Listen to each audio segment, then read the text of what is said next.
Bueno, ¿cómo estás, Gonzalo? Muchísimas gracias por aceptar esta conversación, esta entrevista con nosotros, donde vamos a hablar un poquito de educación, Ujú, innovación, tecnología y tal vez de los principales actores como son el gobierno, el ujú, sector privado, las universidades. de acuerdo. Bueno, soy uno de tus followers, quiero decirte que veo bastante tu contenido, es muy original, por cierto, y Gracias.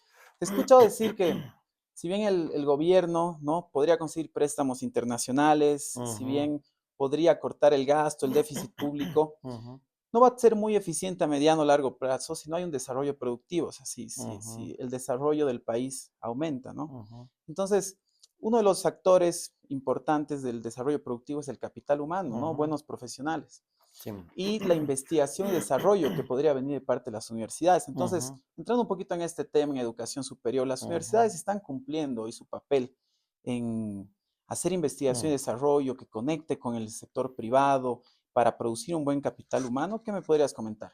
Bueno, mira, yo creo que hay que hacer primero una distinción sobre el tema del desarrollo, ¿no? Desarrollo hay que entenderlo como cambio o modificación del patrón de desarrollo. El patrón de desarrollo es cómo una sociedad genera sus recursos, cómo una sociedad genera riqueza.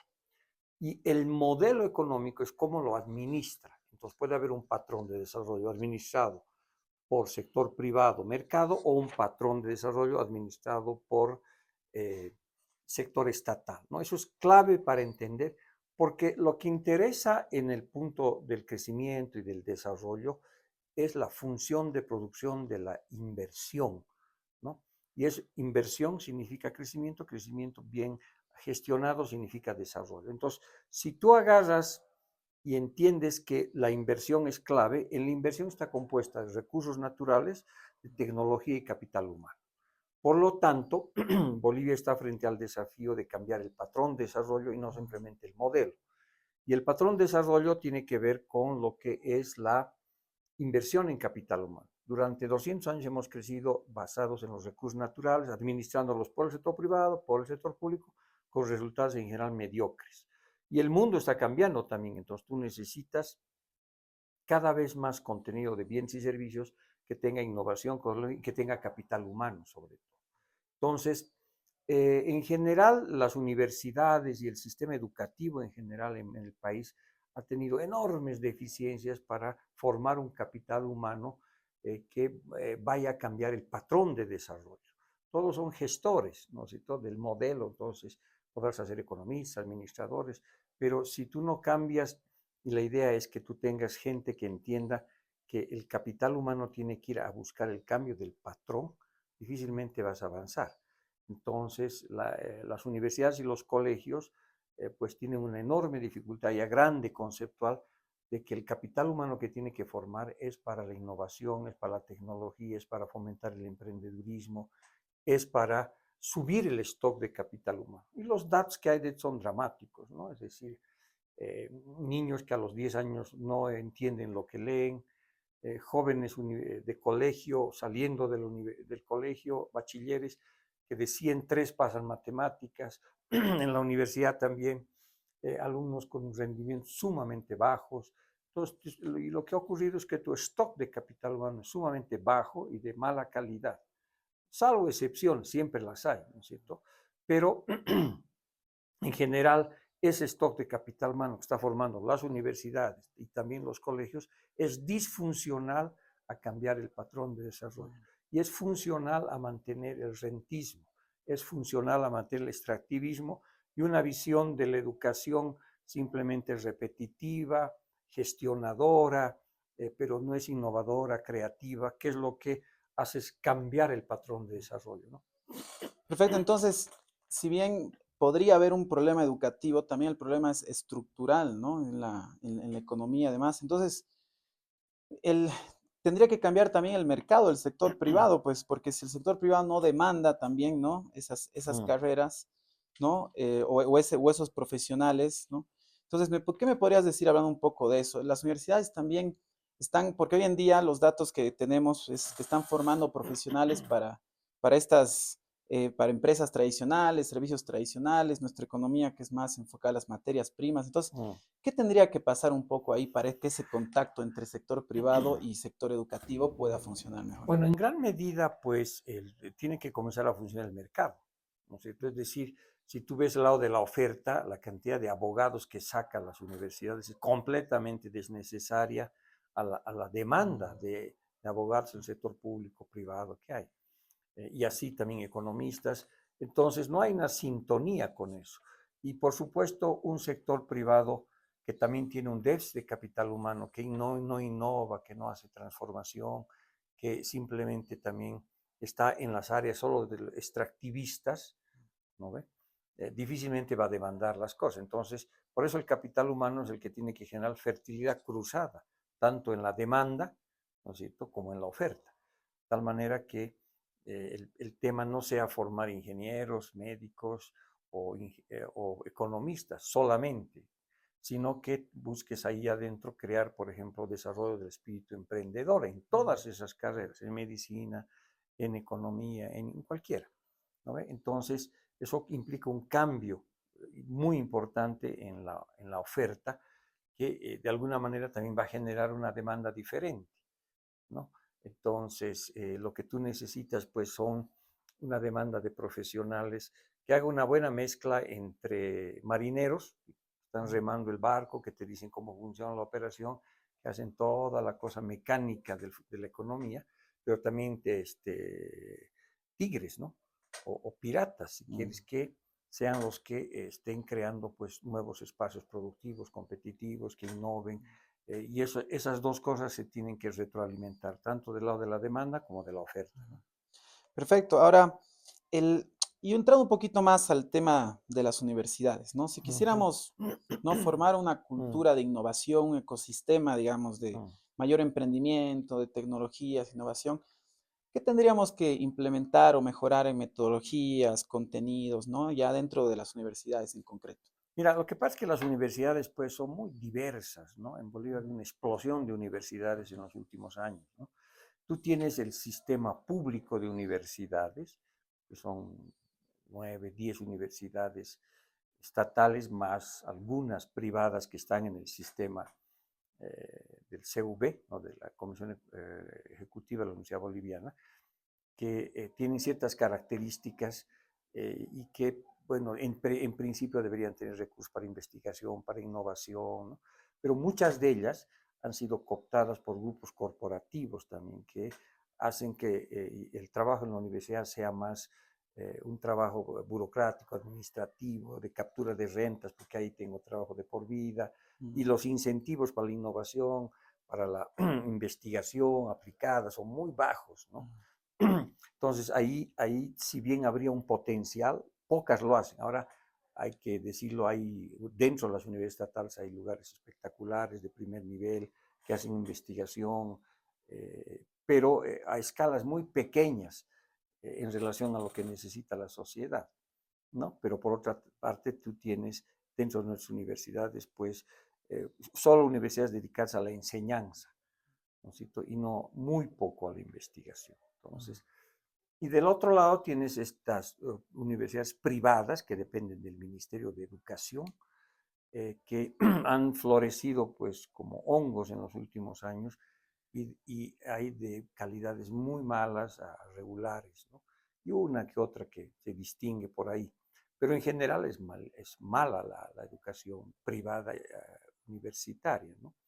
Y eso sobre todo porque pues están muy concentradas otra vez solo en la enseñanza, están concentradas en profesores taxi, donde profesores a tiempo completo no existen.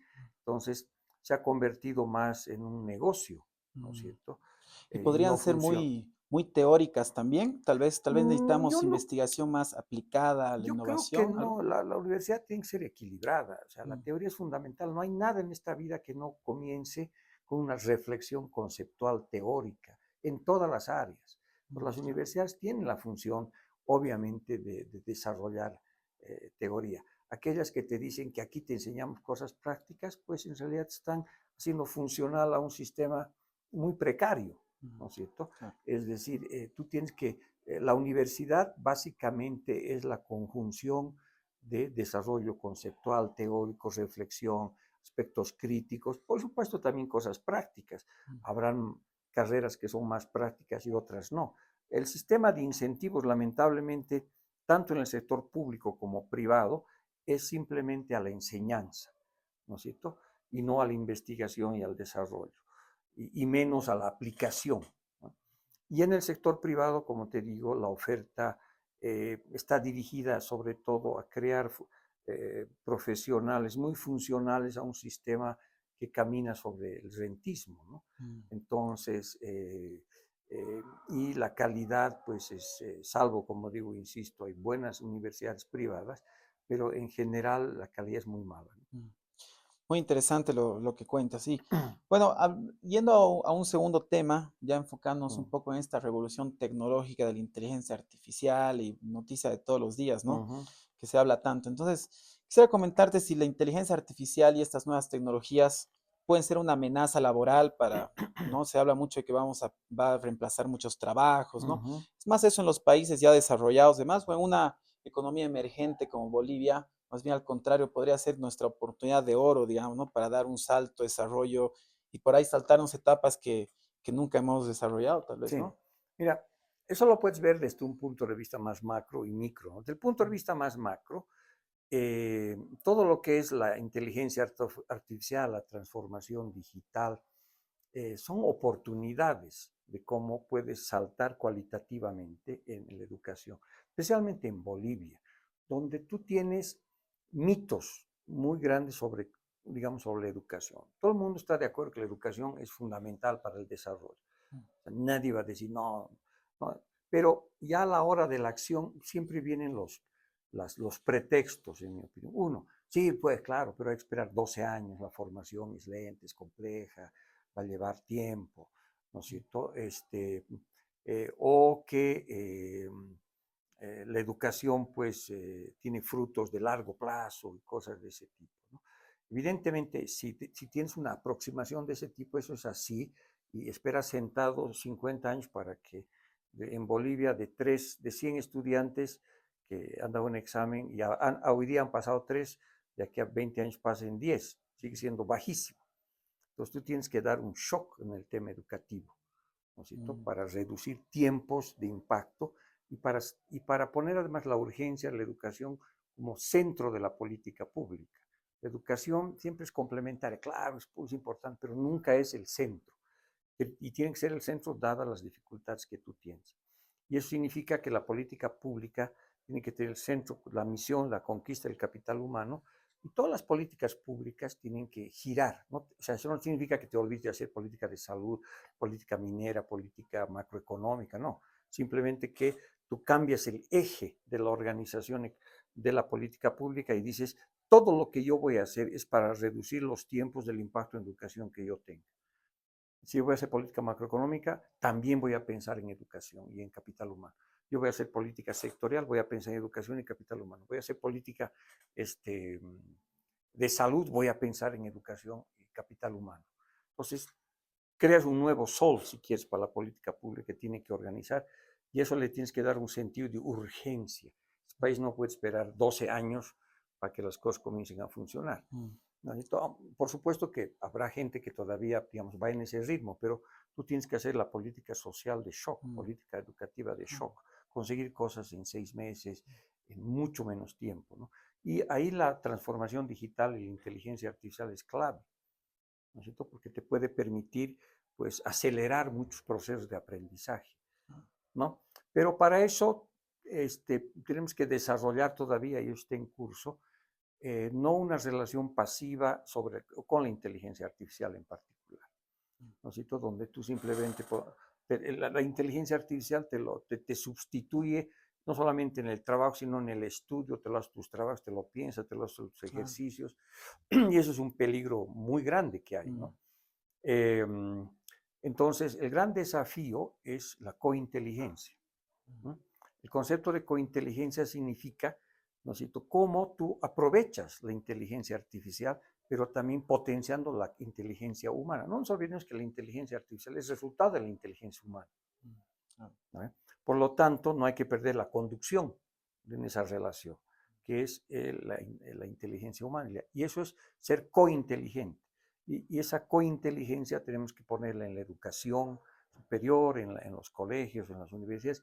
Y eso es un desarrollo que no niega la inteligencia artificial, sino desarrolla la parte cognoscitiva, la parte fundamental que tenga que ver con empatía, con pensamiento crítico, con capacidad de decisiones, con ampliación de conceptos, con heterogeneidad del pensamiento, ¿no es cierto? Que un algoritmo no lo va a hacer.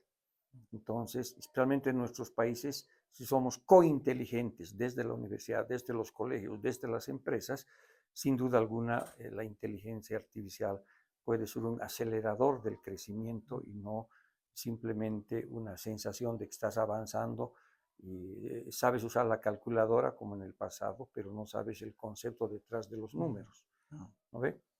Y eso es fundamental, ambas cosas son fundamentales para el avance de la ciencia y el avance de las empresas, de todo. Entonces, el concepto de cointeligencia es central, ¿no es cierto? Y eso es, como te digo, es algo que está todavía en construcción. ¿Qué significa ser cointeligente? ¿No es cierto? Y eso va a romper muchos paradigmas, ¿no? Cointeligente, cuando uno escribe un paper, ¿qué es cointeligente? ¿No es cierto? Ahora la inteligencia artificial te lo puede hacer todo el trabajo, todo el documento. Entonces, ¿qué es cointeligente? ¿Cómo direccionas? ¿Cómo pones valores? ¿Cómo pones principios? Y ese porcentaje de cointeligencia, puede ser en algunos casos 20, 40, 50, va a valer muchísimo en el futuro. No lo puedes negar. Ahora vas a otra rama. ¿Qué significa ser cointeligente en el estudio de la medicina, por ejemplo? ¿No es cierto? Entonces, tú vas a querer ser mejor que en el diagnóstico del ser humano, va a ser mejor en el diagnóstico. No creo. Ya no hay el Doctor House. El Doctor House se ha vuelto una inteligencia artificial mucho más rápida, además. Entonces, ¿cuál es el valor del médico, del cirujano o ¿no? Porque inclusive La un parte robot, social, ¿no? Tal vez. la parte social, la parte crítica, la parte de la innovación, del entendimiento, del pensamiento crítico frente a otras cosas, de la capacidad de entender de manera más holística la enfermedad. Entonces, y eso significa pues, formar un médico muy diferente de lo que formábamos antes. Claro, las carreras, las profesiones se van a transformar un poco y como dices, estos conceptos nuevos como cointeligencia recién se están aplicando, Sí, desarrollando, ¿no? Bueno, ojalá sea la oportunidad para dar un salto y más bien no expanda algunas brechas, ¿no? sí. Ahora, las brechas siempre van a existir, ¿no es cierto? Y esas brechas tienen que ver a veces con actitudes de los estudiantes y viene de la formación más psicológica, social de los Incluso desde la estudiantes. familia, ¿no? Claro, entonces ya hay, yo te diría que ya hay estudios que muestran que la campana de distribución de conocimiento se mantiene parecida con inteligencia artificial y sin inteligencia artificial. Entonces, he visto ejercicios ¿Verdad? mundiales y local, yo ya he hecho experimentos donde ves que los chicos buenos, o sea, los estudiantes buenos, digamos, tienen una distribución de, no sé, de 30, 40, y después los regulares un poquito más y las colas, digamos, ¿no? Y cuando ves los resultados usando mucha inteligencia artificial, simplemente sube eso, pero es la misma. O sea, las personas con dificultades de aprendizaje, de procesos analíticos, de resolución de problemas, tiene que ver algunas veces con actitud. Entonces, con o sin inteligencia artificial, no son buenos profesionales ni van a ser Claro. buenos